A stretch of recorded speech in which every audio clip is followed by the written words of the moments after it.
Are museums popular in your country? Yes, museums are quite popular in my country.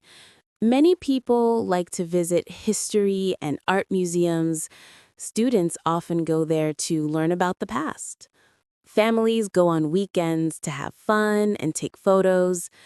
I think museums are interesting because we can see many old things and learn new facts. Are museums popular in your country? Yes, they are quite popular.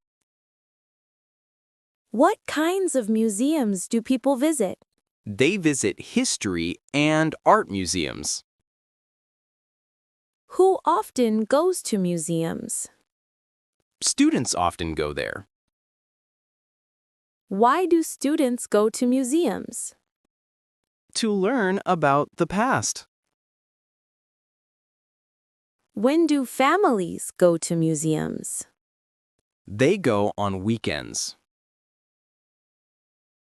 Why do families go to museums? To have fun and take photos. What do you think about museums? I think they are interesting. Why are museums interesting to you? Because we can see old things and learn new facts.